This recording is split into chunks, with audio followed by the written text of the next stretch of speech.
Welcome to Candid Conversations. I'm Yemi C, and on today's show, we have the amazing Jumbo. Woo! Thanks for having me. I'm excited. I love talking to you. So thank you so much for coming. So for those who don't know you, tell us how you got introduced to music. I was born into music. My dad was a music director and played the piano and the harmonica, the flute. So he played the harmonica. Yeah. Okay. And the flute. And I mean, he actually taught me how to play the harmonica and the flute when I was age 5. Wow. So you've been in music since you were at least 5 years old. Oh, yes. Yes. Okay. So I know you mentioned that your father played several instruments, and I'm assuming that he was influential in your life. Definitely. Can you tell me about some other people who have influenced you? Nathaniel Bassey, Stevie Wonder, Kimberell, Donnie McClurkin, Israel, Ty Tribbett, wow, Hinka David, Steve Rhodes. The list goes on and on and on. I think it's amazing that majority of the people, well, everyone you mentioned, are people who are doing extremely well in ministry. And I was stumbling across your Instagram page, and I saw that you talked about your love for ministry, your first ministry, which is your household, and how you're very active in the things that you do at home. There was another post tied to that post about a young gentleman who was following you and I think learning about how you got to where you are today. Okay. What do you think about following people's ministry outside of the pulpit? I mean, that post was very humbling to actually see that what we do on stage is influencing people, and people are studying and aspiring to be like us. But I'm always very careful also to let people know that that's not all it is. There's also when you get off the stage part, which is, for me, my first ministry is my family. So I find it very funny. What does that mean by your first ministry is your family? I feel like, well, the Bible, the first thing God created was Adam, right? Yep. And then he gave him his wife, and the two of them did life together. And so for me, my first ministry is my family, my wife, my kids, and then my music. So being so successful in music and having your first ministry being your family, how do you juggle the two? How do you juggle being successful in ministry and music and also being a successful father, husband, friend, son, all of that? I mean, I won't tell you that it's been easy, because these are the sides people don't know, where you travel all of the time. Like, you don't have enough time to spend with your family. So what I do is, the times that I'm home, I'm really home. Okay. So I help out. I wash dishes. I clean. You change diapers? Yes! I change diapers. I mean, those are no fun, but I do change diapers. And I'm sure your wife appreciates it. Man, he loves it. I mean, who wouldn't which woman wouldn't want her husband to do everything? I mean, and I do it happily though. I love to do it because I love to see my wife smile and happy, because, you know, when she's happy, I'll be happy everywhere too. Happy wife, happy life. Hallelujah. Okay. So Jumbo, one of the things that you rarely talk about and a lot of people don't know about is that you experienced a stroke a few years ago, and it was devastating to you, I'm sure. According to NIH, over 140,000 people experience a stroke in the U.S. every year, and over 800,000 people have disabilities associated with their stroke experience. Jumbo, how did this all happen? I've always been very active. I love playing soccer. So I'd gone to play soccer, and after, because I had a long week too, so I got back home to rest. And when I got home, I started feeling dizzy and started vomiting, and I was rushed to the hospital. So, you know, it's so shocking because most of the stroke cases are for people over 65. And obviously, you're nowhere near 65. I'm sure it was hard for you to comprehend what you were going through. How did you get through that journey of recovery? I mean, first thing is, I was just saying, but why me? Like, what happened? And I just didn't understand what was going on. But I remember when they said I had stroke, and then my right side was kind of paralyzed a little, and I asked the doctor that would I be able to play soccer again? I mean, of all questions, that was the first thing you asked the doctor. Would you be able to play soccer? Yeah, that's what I said to the doctor. Would I be able to play soccer again? And he looked at me, and I mean, he didn't give me any encouragement, and it wasn't a joke because I was serious about it. Tried to move my right hand, my right leg, and everything felt differently. It was just very, different place for me that I've never been to. So he said, he didn't give me an encouraging answer. So that kind of, I was disappointed, but there was this still small voice that also said to me that you have a God that is greater than every doctor.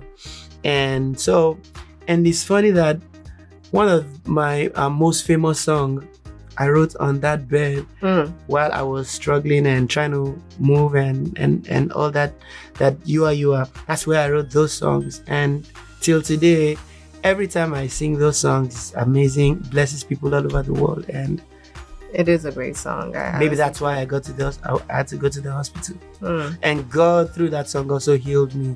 So I'm perfectly restored and everything. Well, I was going to ask you look like you're back to normal. Are you playing soccer now? Oh, yeah. Okay. Great. I play soccer every time now. So I know that during your recovery process, you met somebody special. Can you tell us about who you met? Actually, the stroke experience actually for me, I'm always grateful to God looking back, because that's where I met my wife. And well, I don't know if this is a good thing to say. If I was asked to do it again, I'll go back. I'll do it again. Just so you can be I can be my wife. Again, maybe that's sweet. How God led me to meeting her. So that's an amazing time for me too. That's sweet. I love that story, because even in the midst of what you're going through, a negative situation, something positive can come out of it. Yeah. So you're still playing soccer. You're writing a lot of songs. You met your wife. You have 2 beautiful children. What is next for Jumbo? What are the next things that you're working on? Well, I have couple of new songs that I'm working on to release.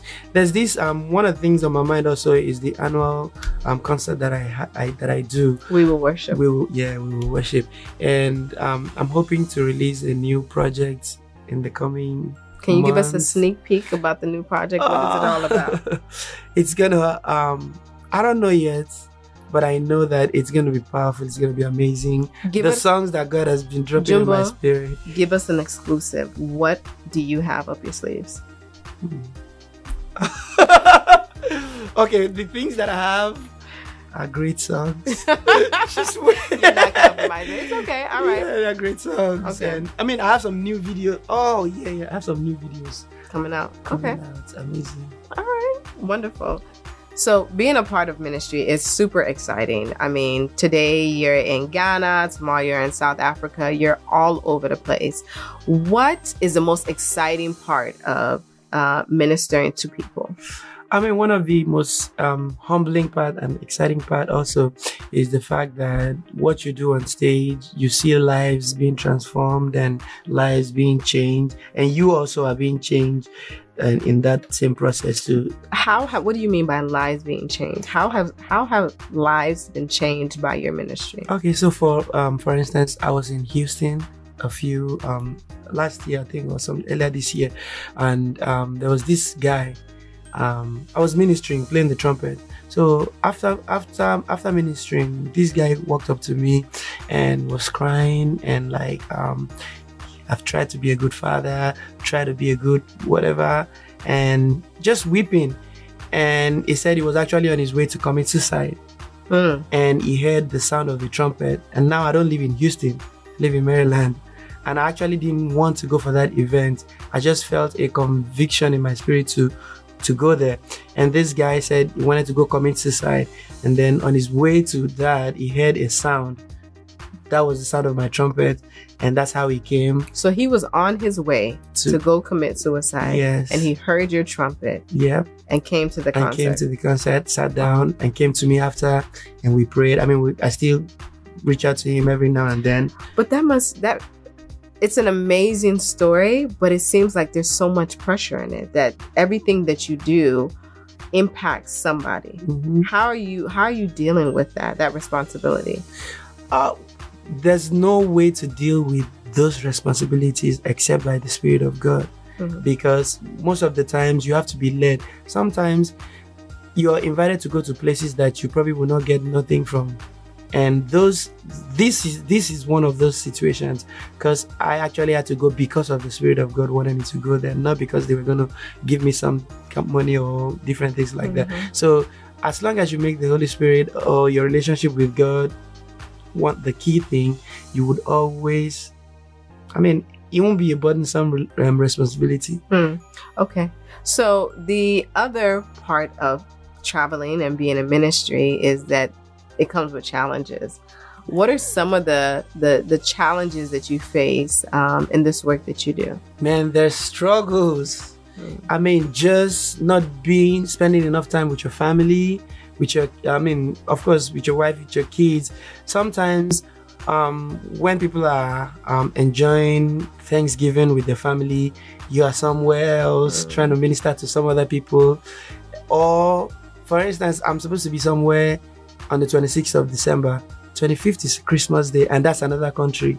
So I don't get to spend time with my family. And sometimes these things affect your marriage if not well handled. Well, I was just about to say, you must have an understanding wife for her to be willing to share you with the world. I'm sure there's a part of her, because I'm a wife as well, so I know the struggle. So there's a part of her that knows that you are being a blessing to people, but the other side is, I want him to be a blessing to me in our first ministry. Yeah, but you know something? I always say that if I was a lady, I would not marry me, because I don't think I can deal with me. Sometimes I could be selfish. Okay, yes, I'm going to this big stage and God is using me, but then again, I want to spend time with my husband too. I want to spend time with, So I'm definitely one lucky guy to have my wife, an understanding wife. Sometimes it gets frustrating, but thank God that she sticks in there. How do your kids handle it?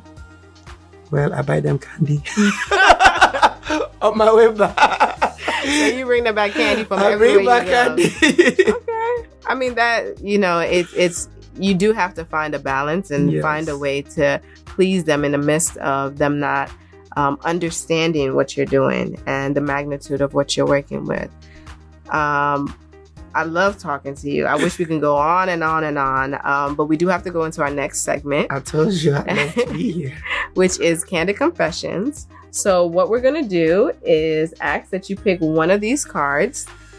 Okay. And there's a question on the back of this card. Lord. And I'm going to ask you the question, and you have to give a candid response, regardless of what the question is. So go ahead and choose.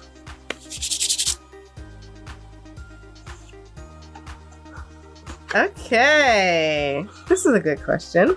All right. What is the most adventurous thing you've done? Eating eba. I'm sorry? Eating eba. Pounded yam. You've not heard something like that? No. How is that an adventure? Because you have to wash your hands first, and then you have to take the eba, you have to roll it. For people who are not familiar with eba or pounded yam, explain to us what that is. It's a type of food? It's a type of food. Okay. A Nigerian, from a Nigerian culture, and it's amazing. It's amazing, but it's also an adventure. Incredible. It's an adventure. It's adventurous. You have to taste it. You have to eat it. Okay. So actually, I think one of my most adventurous things, we went on a vacation and my wife made me do, I think it's called zip lining. Zip lining, yeah. God, I thought I was about to die. Because I was asking myself, what if I die? Why? that's one area that we're similar. I guess we're both like not as adventurous as most people. We went ziplining for the first time, I think 2 years ago as well in Jamaica. And I was just like, Lord, if I go out today, what am I going to tell God? But actually after we went through the first line, I was getting used to it. I was excited about doing the rest, but I've done it once. I don't think I ever need to do it again. No, I'm not doing it again. That and roller coaster. You don't do roller coasters either? No. You have two kids? I just always want to be in charge. You want to be in charge. Okay, I'm going to ask you another question. So we talked about your adventure. Let's pull out another one just to see what else you can tell us about yourself. All right. Oh, I like this question. Okay. All right. Okay. What is your favorite Ratchet TV show? What is that? Ratchet TV, like Ratchet TV? No. I don't watch TV. Like, I only watch soccer and action movies. The one they shoot a lot of guns. Well, I think we've gotten this opportunity to know who you are, what you like, what you don't like. So I just want to thank Jumbo again for coming to the show today. I hope you had a great time. I love learning about him. I learned about his journey, his stroke and how he overcame it, and also some secrets. He doesn't watch Ratchet TV. Thank you so much for joining us today, Jumbo. Your story was amazing, and I'm so excited to hear what you have in store for us. Pleasure is mine. Thanks for having me. It was fun, amazing time talking to you. And please bring me back. I have some more candid secrets to tell you. Candid confessions. No, candid secrets. As promised, Jumbo's story was just amazing. Hearing his musical journey as well as his story, his struggles, reminds us that regardless of whatever we're going through, there's always a light at the end of the tunnel. I'm so excited about what Jumbo has in store for us. I will say that our next guest for Candid Conversation will blow your mind. Make sure you tune in to our next episode. But before we go, we do have an announcement for you. This Wednesday, we're kicking off Candid Confessions Wednesdays. It's an opportunity for you to win prizes just by telling us your juicy confessions. All you have to do is subscribe to our YouTube page and follow us on Instagram, Candid Conversations TV. Don't forget to leave a comment and hashtag Candid Confessions Wednesday. Thank you so much for watching, and I'll see you soon. Remember, keep your conversations candid.